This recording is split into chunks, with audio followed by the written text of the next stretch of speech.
Hey guys, my name is Haley, and we're here to film a media I've consumed, whatever I've been calling these. I haven't filmed one in 2 months, if not longer. Apparently, the last one I filmed was in March. So, we have several things to go over. I think I stopped filming these for a while because I wasn't watching things other than like YouTube or like things I had already mentioned. Like, I'm still watching Madeline's daily Twitch streams. I'm still watching a lot of the channels I've mentioned in there, like Heather McLary and like Psy and all of those people that I regularly watch on a daily basis. So there was a time period where I wasn't doing much of that. I did end up going to see a few shows, ended up rewatching some Starkid stuff. I've been listening to a podcast or two. I watched Heated Rivalry, which I've mentioned several times. So we're here to just kind of wrap up all of the things that I have consumed that are not book related, or at least not literal books. I can't say that they're not book related because a lot of them are related in some way, shape, or form. But yeah, I think I have like 12 things to wrap up here. Hopefully, I won't be talking for more than half an hour. We'll see. Also, my voice is going in and out because I've already filmed 3 videos today because I didn't film anything last week and I'm very behind after filming all of the queer month, like Pride Month things that I ended up filming. So I would really appreciate it if you can interact with this video in some way, shape, or form, whether that's liking, commenting, subscribing. You know how to do all of the YouTube things. You know how to interact with the videos. If you don't know what to say, just leave me a string of emojis that describe your month of June in the comments down below. I would really appreciate that. But we'll jump right on into the media that I've consumed in the last few months. The first was we went on a trip down to Ohio. We've done several of these, but the last one that I actually went and saw a show during, we went and saw Shrek at Weathervane, which is a theater, a community theater down in the Valley in Akron, where I did a lot of shows when I was in high school in my early 20s before I joined the religious cult. And I still have a lot of friends who do shows there, so I try to go see them as often as I can. And Shrek was phenomenal. I love Shrek the Musical. I like it more than the movies. I like the movies. I've never been somebody who's been like, you know what I want to watch right now? Shrek. But I did grow up with them, so they are nostalgic in a way to me, especially the first one. And I really love the music to the musical. So I was very excited to go see that. I have little Shrek ears. I think I have a picture of me wearing them that we got for like free with drinks. They do like a bar and like themed bar situation for all of their shows. And this one was like the swamp water, and you got little ears when you bought a swamp water, and it was very cute. I also ended up seeing a production of Joseph. I think I have a picture of me wearing the coat or looking at the coat. I don't remember. This was back in March, as I said, and it is now July. But I have a friend who directs musicals, like the high school musicals at my old high school. And I went and saw it because he directed it. And we were also in Joseph for years at the aforementioned theater, which was Weathervane, who used to do it every year. They have kind of letting that fall by the wayside in the last few years because it's been 15 years of doing the same show and they wanted to move on to other things. But I had to go see my friend's production of Joseph because he directed it. And he ended up using a lot of our choreography of the years that we had done Joseph from our director, which is very funny to me as somebody who recognizes a lot of the choreo moves that I had to do.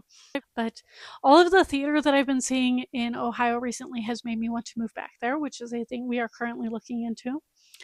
And that has been another thing that's been very stressful and that we've been up to over the last month of is we are planning to move back to Ohio soon, at least for a year. Do I know if I'm going to stay there longer than that? I don't know.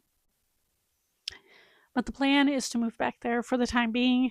I do already have a job lined up and we're looking to get a year lease. So that's the thing that's been happening. God, that feels like so long ago. Another thing that I ended up watching was I finally watched K-pop Demon Hunters.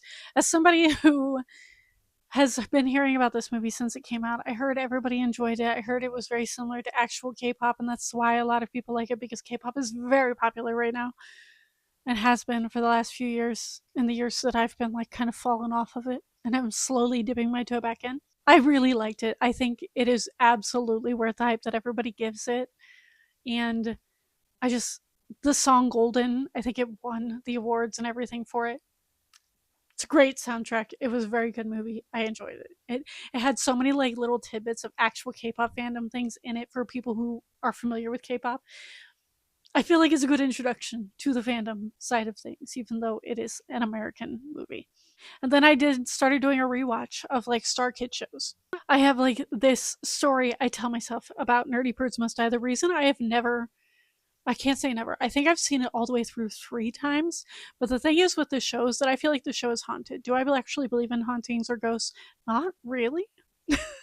But there's like that tiny inkling somewhere in the back of my brain of maybe it is, because literally every time I try to watch the show, I get to like past the act break and get into act two. And then by the time we get to like barbecue monologues, for those of you who are familiar with the show, something happens.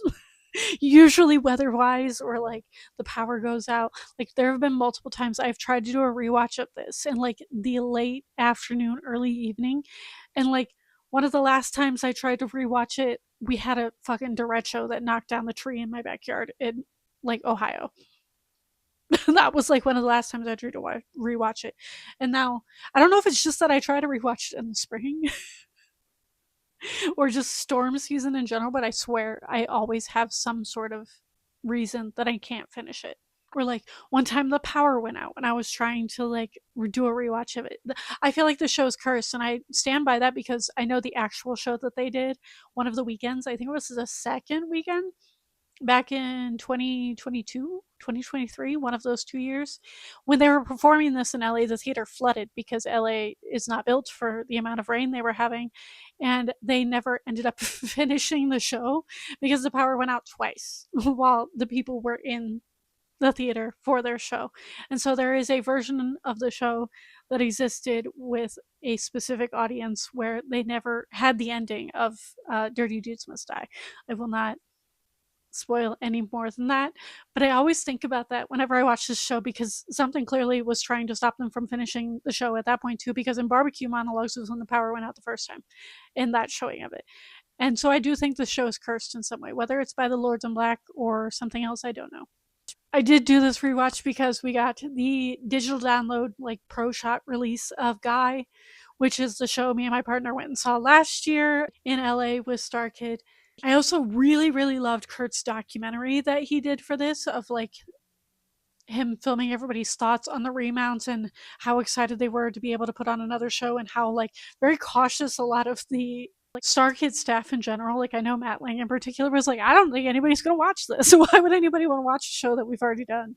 And then it was like their highest selling and their like highest money raised for a Kickstarter of all time, which is crazy to me. I know this is one of people's favorite Starkid shows, and it has become one of mine with the remount, because I think the remount added so much to it that I really didn't like get the first time around, and I'm so glad that I got to see it live. I stand by Let It Out and Inevitable are some of the best songs. I love the entire end sequence. I love the pokey on the stage. I love that they did more references. I love all the glow in the dark paint they used for all of the zombies, for lack of a better term, in the show. It was such a good remount. I love Will as Higgins. And on the day I'm filming this, so by the time it goes up, it will still be live. It is going live on YouTube today for free for everybody to watch it. So I will be showing it to more people, because I don't like to advertise their things very much when it's still like under behind a paywall. So like it's been on digital download for a few months now, but I want them to get all of their coin and all of their money before it went up on YouTube, and it is finally up on YouTube now. I'm hoping that Will Branner does a react video to it that he's been doing on his channel. I will talk more about that later, because I am going to talk about his channel, but I love this remount and I cannot wait, and I hope and pray and to do what all of the things to manifest a Black Friday remount, because that is my favorite Starkid show of all time. I'm speaking that into existence. A Black Friday remount with Will Branner is Ethan. Please and thank you, Starkid. And I know I said I tried not to do repeats in this, but I actually did want to mention a very specific episode of Madeline's podcast, which is called Pick Me Up, I'm Scared. They did an episode on Yugoslavia, which was like something I don't really remember learning about when I was in school. Granted, I had an early, like late 90s, early 2000s Ohio education. Probably not the most accurate portrayal of history in general, but Madeline did an episode on Yugoslavia, and it made me realize that the conflict and the dissolution of Yugoslavia involved a lot of like Bosnia and Serbia. That's where like they were a part of Yugoslavia, and that is probably why there is such a large Serbian refugee movement that happened in the 90s, which I always wondered why that had happened because I had a lot of Serbian classmates in my year and a few years above and below in Northeast Ohio. How they got there and why they chose Northeast Ohio, not a clue. I wish I still like kept touch with the friends. Like I had a very close friend who was Serbian, who I like went to her house and everything as I think it was in middle school. And I just always wondered why there were so many Serbian refugees in Ohio in the early 2000s. And listening to the podcast episode of The Dissolution of Yugoslavia made that make a lot more sense to me. And then next up, I watched Heated Rivalry. I have a whole video about it. I'm not going to talk that much about it here because I talked at it in length. I can't wait for season 2. I'm going to read the rest of the series. I've so far read Heated Rivalry, The Long Game, and Game Changer. I'm going to read the other 3, and I'm very much looking forward to the one that's coming out like around the same time as the season 2 of the show next spring. I'm very much on the hype train. It's very much taken over a large part of my brain. It is the only show I have ever like just gone back and like started to rewatch almost immediately. Like I think I started a rewatch like within a day or two of watching it originally, which is unheard of for me as somebody who does not watch very many shows. It's just so nice that there's only like 6 episodes. And I love them so much and I want to it's so good. It is worth every ounce of the hype. Oh, I also had a note in here that I just wanted to mention for those of you who know that I do a lot of like talking about deconstruction and like religious trauma and all of that. I am still, as I've said multiple times, planning on filming a How I Joined a Religious Cult video. Hopefully that will be coming to you in the next few weeks if everything goes according to plan. But I do have a deconstruction, like combating Christian nationalism playlist that is public on my channel, where I just have like a mixture of my favorite content creators in those spaces. Like I know there's a lot of Cults to Consciousness.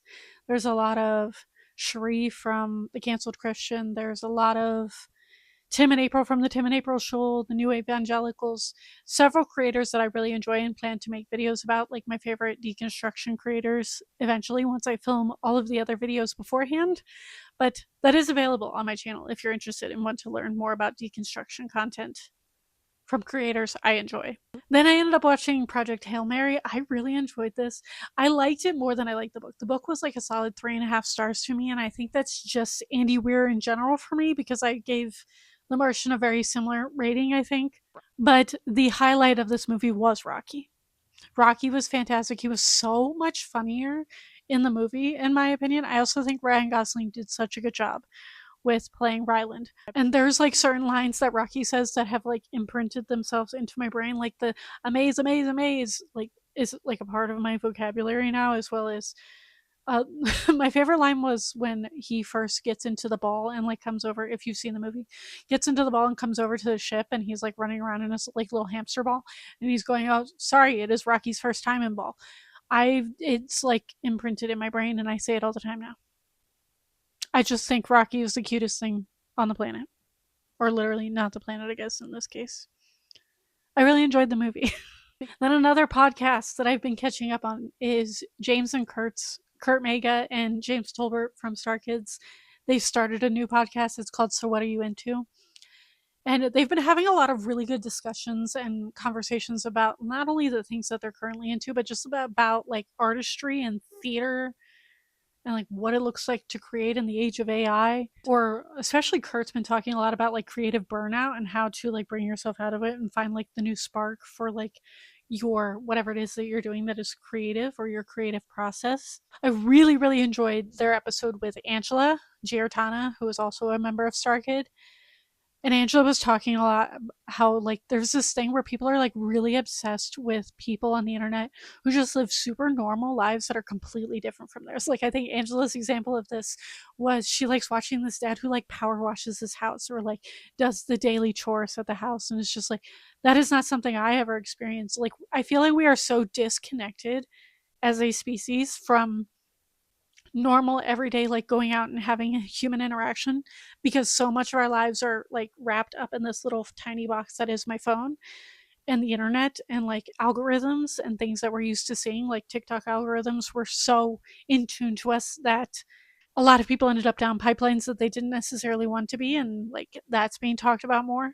But I feel like we're craving connection in really strange ways, like just kind of watching people's daily lives. Like I know vlogs in general have always been very popular on YouTube, but I feel like just very normal everyday glimpses into other people's lives has become a commodity in some way. I don't know how to explain it, but I've been really enjoying all of the conversations they've been having on this podcast.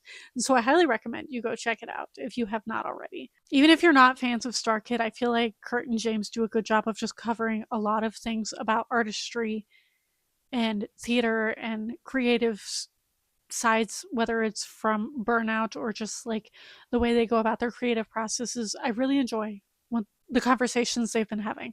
Another movie rewatch that I've done recently is me and my partner rewatched Jeepers Creepers. I loved these movies. I was very much on a horror movie kick as a teenager. And I feel like that's the reason I don't really like to watch movies now, especially horror movies, because I've seen all of them. I went through large bouts of insomnia as a teenager, and I watched everything. And I think that's why I don't watch things very much anymore when it comes to movies or TV shows, because I watched so many things in my teenage years with the insomnia of me just not sleeping for years at a time. That's how I got into all of my favorite things, like Doctor Who, Sherlock, all of those things all were watched during those years. And so I've been trying to go back and rewatch some of my favorites. And one of my favorites was Jeepers Creepers. Specifically, the second one is my favorite, but we rewatched the first one because my partner had never seen them. And I just think these are really, really good early 2000s like horror movies. It also is oh god, what's his name? Justin Long, who was in like every movie ever for a few years there, and this is like really young him in like 2000. But I think it's a good horror movie, and I'm looking forward to my rewatch of the second one because if memory serves me correctly, that was my favorite of them. And then I ended up showing my partner the UK stage version because they put it up for free in the month of June. I'm sorry that June is over, and I don't think it's for free on the internet anymore, and I should have filmed this earlier. But we watched the UK stage version of Next to Normal, which I believe was from last year, the 2025 version of it. Next to Normal is one of my favorite musicals of all time. It's like top 3. It goes Rent, Hamilton, Next to Normal. Big fan. Have been since I was like a teenager when it first came out. And Jack Wolf is a name I've heard many, many times. I did not realize that the man playing Gabe in this was Jack Wolf until the end. I was like, oh, I know that name. I know everybody loves him. I also know he's known for like Hadestown, which he plays Orpheus. I'm not super familiar with Hadestown. Please do not quiz me on that. But Jack Wolf plays Gabe in this, the son. Blew me away. I understand. I understand the hype around him. I would love to see him in other things. He's so good. He looks so young. He like I think I looked up his age. He's like in his like late 20s, maybe 30s. He's like close to my age. I was like, I would have guessed that kid was 18. 20 at most. He looks very young, but he was so good in this. He did such a good job. Incredible voice, incredible acting. And I also really loved, what's her name? Eleanor Worthington Cox, the girl who plays Natalie in this. Natalie is one of my dream roles that I've wanted to play since I was a teenager. And I love her so much. I relate to her so deeply. And the way that this actress portrayed her was excellent. It's one of my favorite portrayals of that character I've ever seen, of her just kind of losing it over the course of the show. I guess I should give you the basic premise.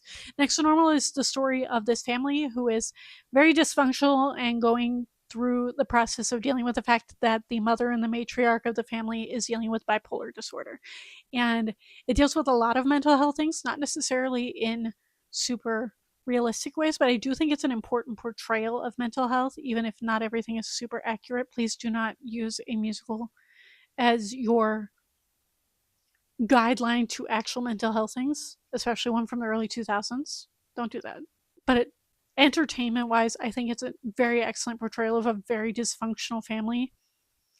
And Natalie's kind of like goes on a spiral of getting involved in like drugs and everything like that, trying to cope with the fact of everything that's going on with her mother.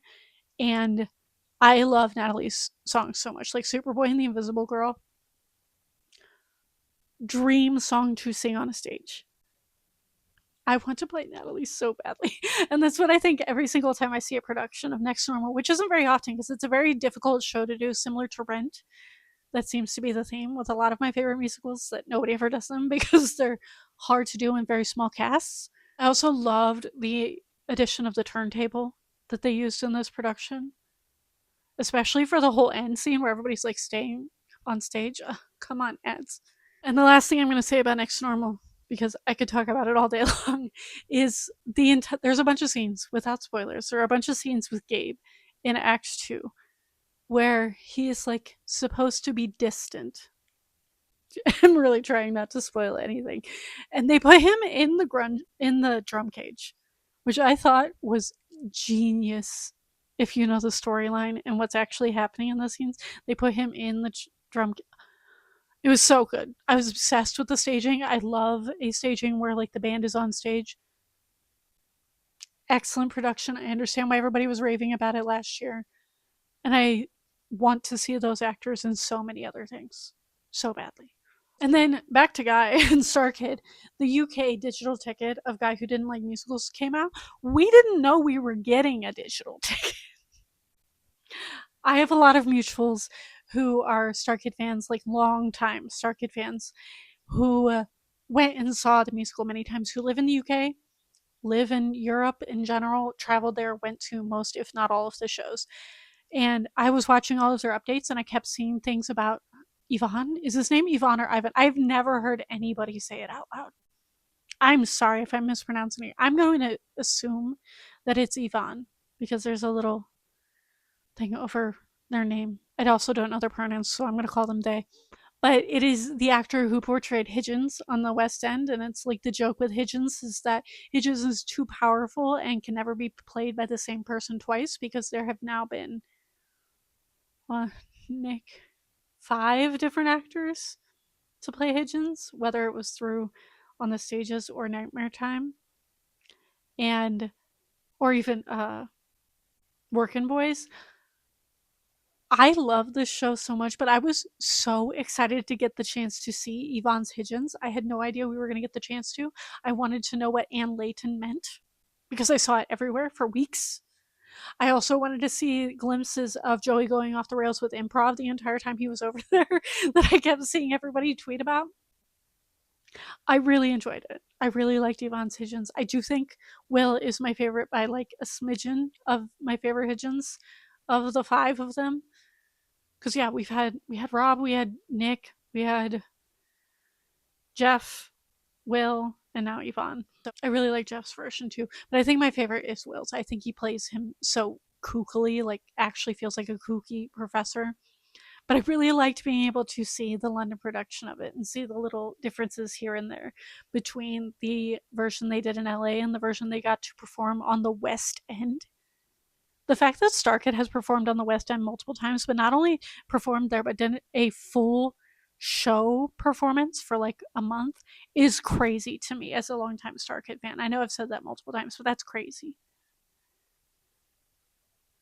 I'm so in awe and proud of them. But I'm glad that the Lambert Jackson people gave us the opportunity to even have a digital ticket because we didn't even think that was a possibility. And then the last time we went down to Ohio, I went and saw The Great Gatsby. I've talked about it a few times. I think one of the last videos I've posted at this point, I think vlog-wise, was my Gatsby vlog. And we ended up getting to meet Will Branner, me and my partner, after the show. And I really, really enjoyed the show. It felt a little weird cheering for the villain because Will did in fact play a villain, and that was the reason we went and saw the show. But I actually just really loved how, like, it was incredible how talented the cast was in general. I really enjoyed the guy who played Gatsby. His voice was beautiful. And then the actress who played Daisy, incredible. I loved everything about it. It's been a long time since I've gone and seen a show that I knew absolutely nothing about.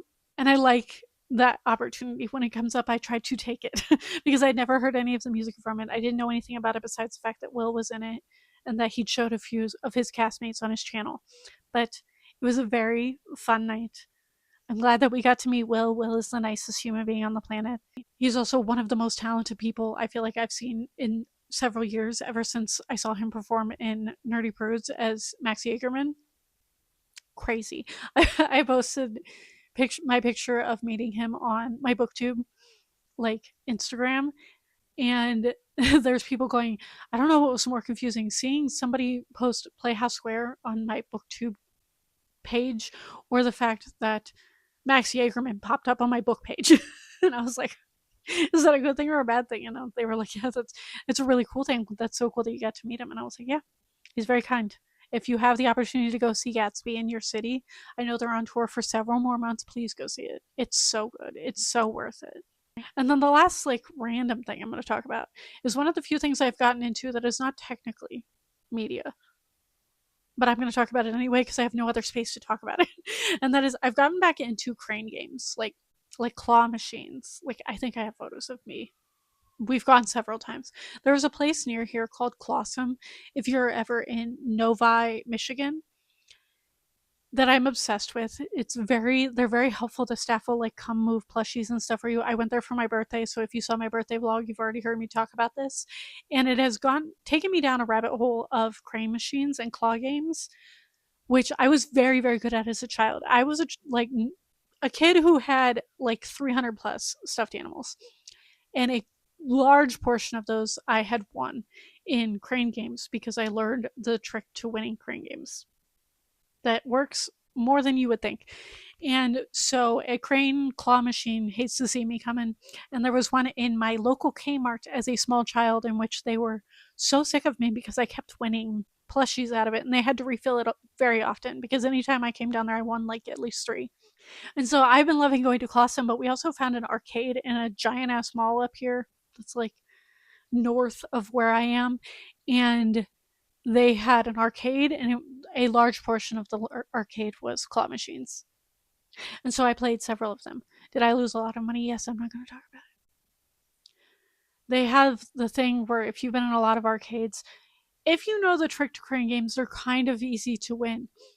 But and because the arcade doesn't want to lose a lot of money, this arcade has those like circle, like it's like think a smiley face plushie that's like round and like flat, not flat, but like this thick, and then you have to pick that up to win the other prizes. And they know that that's way harder to pick up because anybody who has played any form of a lot of claw machines knows that round circular things are the most difficult thing to win or pick up in any shape or form. So I feel like capitalism has ruined everything, even the claw machines in certain arcades. I did win a very difficult to win plushie that I'm not going to pull out because it's like stuck over there, but that's where a lot of this stat came from, not the Pokemon. The Pokemon are from Costco. And even the other smaller plushies, I probably won in a claw machine in the last month. So that's been a new hyperfixation that has been brought back for me. So I cannot be trusted anywhere there are claw machines because I will spend money and probably win things, to be fair. And then I'm going to shout out 4 channels that I've been enjoying, one of which I've mentioned a few times already, and that is Will Branner. Will has made a channel of his own to, I think his terms were to bring Broadway and the internet together, because I feel like Broadway is very like highbrow, like people think that they're out of touch. I don't know if that's the term that Will would use, but it's like a term I would use, in that they're not as accessible as things like Starkid, for example, has made things. But Will has been doing a lot of videos on his channel, mostly reacting content to a lot of Starkid shows. He's also done like reacting to our Broadway bootlegs with like cast members of his from Gatsby. So if you want to see some more people from the Gatsby cast, he has videos with them on his channel. He also just recently apparently did a collab with Meredith and Brian from Starkid, and Meredith is another recommendation for me. I've been watching her channel since she created it in the pandemic. She's one of my favorite members of Team Starkid. She plays like Jacob Marley in Christmas Carol, like VHS Christmas carols, is one of my favorite roles of all time that I would also love to play eventually. And Will has brought both her and her husband on his channel to react to older Starkid content, which is Firebringer and Starship. I'm very excited to see those, but I also hope that he plans on doing Guy here soon, now that it is available on YouTube. Because I know he's been showing the Hatchetfield shows to one of his cast members, Lila, while they've been on tour. But yeah, we have Will and we have Meredith. Meredith does more like cozy vlogs. She also reads a lot of books in general, so hers is like a mixture of cozy content vlogs and Booktube-ish adjacent videos. I highly recommend her channel. And then as far as actual booktubers go, I've been really enjoying Elliot's Library. They do a lot of mostly reading vlogs in the time period I've been subscribed to them in the last few months. I try to comment on their channel as much as I can remember to when I'm like binge watching booktube content. And I really just love their vibe and their vlogs, and their cat is very loud and vocal, and I enjoy their content a lot. So I highly recommend their channel. They're closer to around like my channel size. And then I've also been really enjoying Bo's books. She got really popular with like a TBR game that she created, and she's also done a lot of reading sprints for like readathons over the last month or two. And I've like participated, even though I wasn't participating in the readathon that they were doing. I participated in a lot of her reading sprints, and we seem to agree on a lot of books. Like apparently, Tipping the Velvet, which is one of my favorite books of last month and is going to be on my favorites of the year, is one of her favorite books of all time. She's talked about it recently. She really enjoyed The Measure, which we read within a few weeks of each other, and she's been recommending S.A. Cosby, who I've also been delving into during Pride Month. So I've been really enjoying her channel, and I think you should go check her out. But yeah, that is the media I've consumed recently. Hopefully, I can film another one of these without the ads popping in. But yes, that is all of the media I consumed outside of the bookish content that I've been talking about recently. I hope you all enjoyed this. I hope you go check out the other channels that I have mentioned. If you don't know what to say in the comment and just want to interact, please leave me the theater masks emoji in the comments down below. But thank you all for watching, and I will see all of you guys next time. Hopefully sooner than a few months from now for another one of these.